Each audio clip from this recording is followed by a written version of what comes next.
Summer holidays வந்தாச்சு, நம்ம GT ஹாலிடேஸும் வந்தாச்சு. GT holidays, south India's #1 travel brand. பழைய நகையை கொடுத்து வைட் 11 மந்த்ஸ்ல அதே அடைக்கு புது நகையை எடுத்துக்கோங்க. எக்ஸ்ட்ராவா ₹1 தர வேண்டாம். Magic old gold exchange.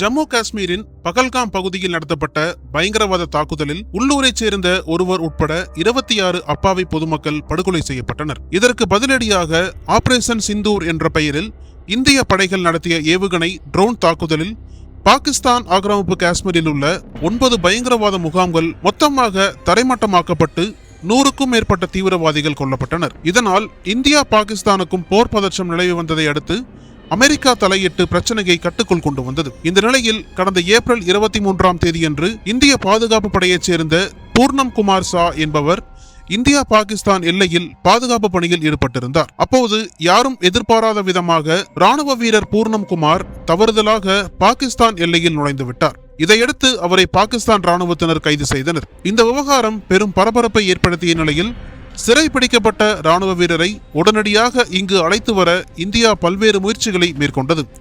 ஆனால் அந்த நேரத்தில் இந்தியா பாகிஸ்தான் இடையே மோதல் இருந்ததால் ராணுவ வீரரை விடுவிக்க பாகிஸ்தான் மறுத்துவிட்டது.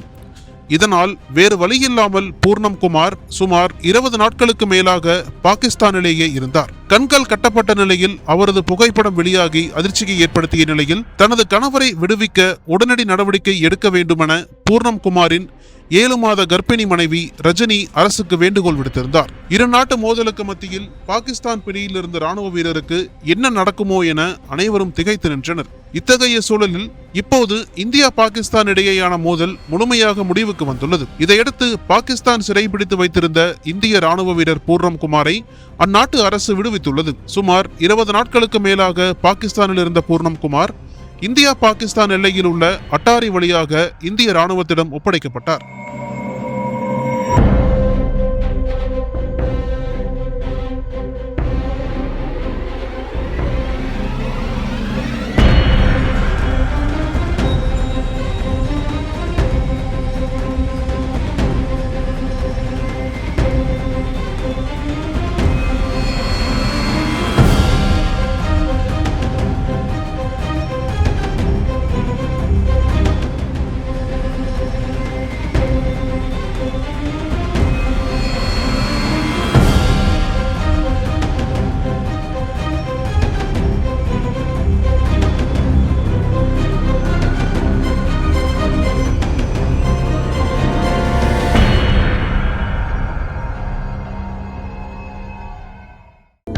அனல் பறக்கும் செய்திகளை அப்டேட் செய்து கொள்ள நக்கீரன் களத்தை இப்பவே சப்ஸ்கிரைப் பண்ணுங்க.